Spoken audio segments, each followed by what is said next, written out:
Seja muito bem-vindo ao Cantinho Teológico. Meu nome é Gustavo Luiz e eu quero apresentar o significado da parte de dois autores sobre a expressão quando vier o que é perfeito. A expressão está em destaque no versículo 10. Em relação aos autores, eu nomeio-os: Delcy de Souza Lima, pastor batista, escritor de vários livros, professor de teologia, e Robert Gromek, pastor presbiteriano, escritor também que militou nessa área docente e que ofereceu, como americano, uma grande contribuição para as pessoas religiosas de sua época. E diante do material, tanto do Robert Gromak quanto do Delcy de Souza Lima, a gente chega à conclusão de que havia um consenso entre os dois no tocante à expressão quando vier o que é o perfeito, não numa referência à volta de Jesus. Como geralmente a gente só ouve um lado, eu, nesse espaço de teologia, vou apresentar o posicionamento destes dois, já que eles não estão aqui, já se encontram na eternidade com Deus, porém, deixou os seus escritos e a gente vai tentar aproveitar para, quem sabe, passar a refletir um pouquinho mais sobre o teor dessa questão. Quando vier o que é perfeito? Porque eles acreditavam que não é uma referência escatológica. Quando eu digo escatológica, sobre os acontecimentos finais. E ambos vão dizer que não é uma referência, por exemplo, à volta de Jesus, sendo ele o que é, sendo Jesus o que é o perfeito, ou seja, aquele que há de vir. Eles acreditam piamente que o sentido é outro. O primeiro argumento deles é que não pode ser uma referência ao período ou ao tempo escatológico, porque Paulo disse que agora, pois permanecem a fé, a esperança e o amor. Estes três, mas o maior destes é o amor. Ora, quando o tempo for consumado e Jesus vier, não haverá mais fé, porque, uma vez consumado, e estando nós na presença de Deus, já não precisaremos crer, porque estamos diante da realidade eterna. E fé, como diz a carta do escritor aos Hebreus, no capítulo 11, versículo 1, é a prova das coisas que não as veem. Não haverá também a esperança, porque já teremos alcançado tudo quanto, né, o Senhor prometeu. Assim sendo, a expressão agora refere-se ao tempo presente do apóstolo Paulo e diante das circunstâncias da igreja, circunstâncias peculiares que tinham a ver com elas. E a expressão quando vier o que é perfeito tem, por outro lado, o sentido e se aplica de uma forma mais restrita à própria igreja de Corinto, sem necessariamente incluir as demais igrejas, porque não tinha as mesmas questões envolvidas.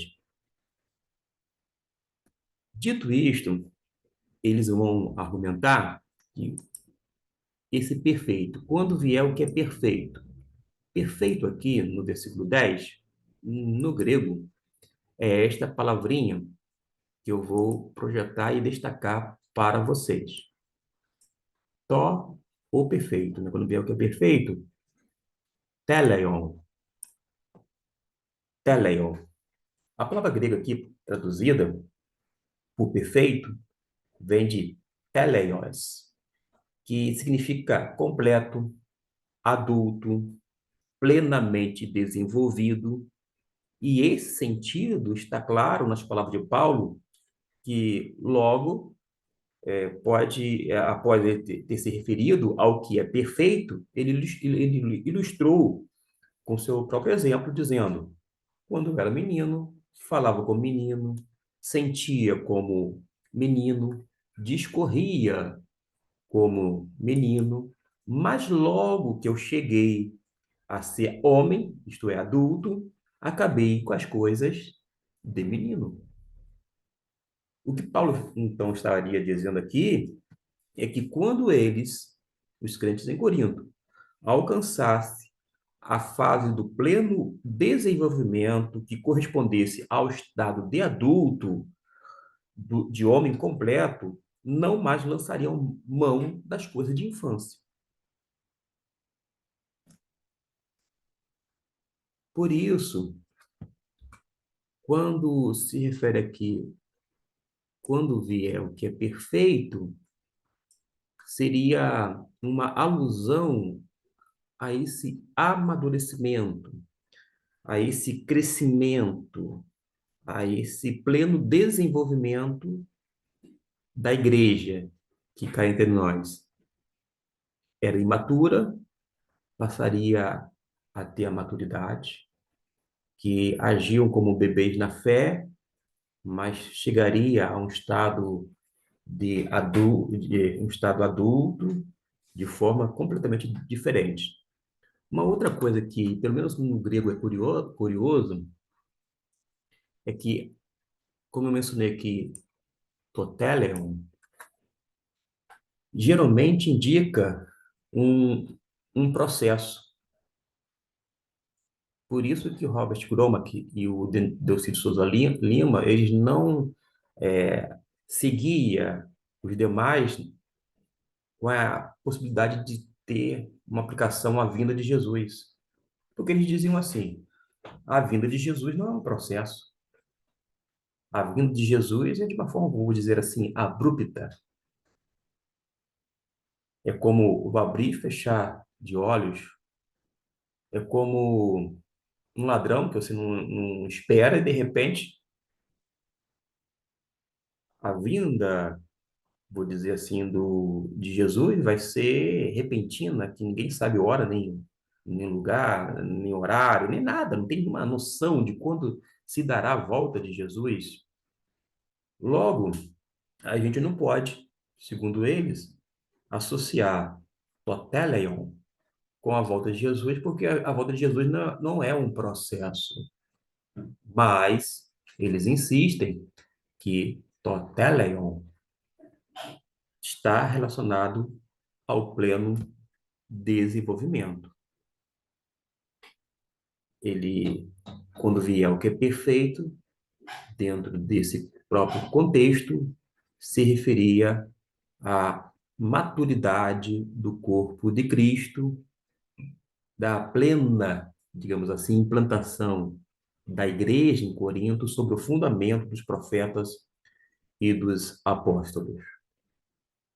Esta é a posição desses dois, e eles nos deixam estas argumentações para que a gente venha, quem sabe, debruçar no outro momento e discutir de uma forma saudável, é verdade, dentro do texto, se faz sentido ou não o que foi colocado por eles. Mas, nos elementos apresentados, é uma volta de Jesus. Quando Jesus voltar, vai precisar de fé? Não. Vai ser necessária a esperança? Muito menos. Toteleion, ou toteleon, se significa realmente um processo, neste caso não pode se referir jamais à volta de Jesus.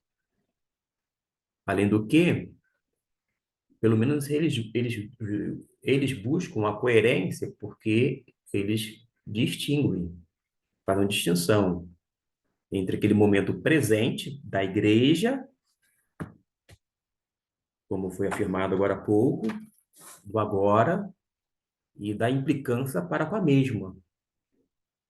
A nossa maior dificuldade na compreensão do texto bíblico, e a gente não vai esgotar o assunto aqui, é que a gente tem a tendência de ler o texto e logo aplicar para a nossa vida, para o nosso tempo, para a nossa época.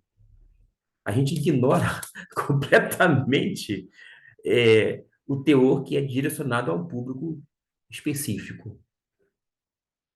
Quer queira, quer não. A carta foi escrita para qual igreja? A igreja em Corinto. Em qual circunstância? Muitas vezes a gente não leva isso em consideração. De modo que, quando a gente considera essas coisas agora ditas no final da minha parte, a gente vê que tem um pouco de coerência. Agora, se a gente achar que não tem nada a ver com a igreja em Corinto e começar de uma forma arbitrária, não interpretar dentro do texto e contexto, ignorando as questões gramaticais, aí a gente vai dizer o que a gente bem quiser, o que bem entender, e quando não, vai concordar com, digamos assim, entre aspas, a maioria. Mas quem disse necessariamente que a maioria está correta? Nem sempre. Mas o ponto principal aqui é esse pontapé para que a gente venha, a partir dessa pequena reflexão, oferecer respostas satisfatórias e encontrar um encaixe das palavras e do real significado da expressão quando vier o que é perfeito. É muito fácil dizer, se refere à volta de Jesus, mas a volta de Jesus é um processo? Sim ou não? Você sabe que a resposta é negativa. Não. Se for a volta de Jesus, nesse sentido escatológico, tem necessidade de fé? Claro que não. Se não tem, aí a gente tem que dar a mão para o palmatório e dizer: ambos, o Robert Gromek e o Delcídio Souza Lima, estão sendo coerentes, estão corretos. É necessário a esperança? Não. Então, eles estão corretos. Eu quero fazer uma provocação nessa parte final de que não adianta apenas você dizer assim: eu discordo ou não concordo. E daí?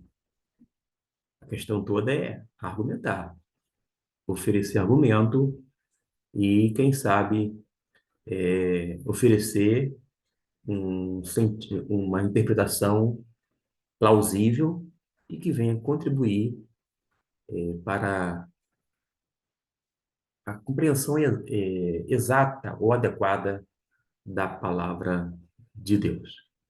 Fiquemos com este teor, mais no sentido de provocação, mas que vise, mas que visa, sem dúvida alguma, a reflexão. Deus abençoe. Até o nosso próximo vídeo.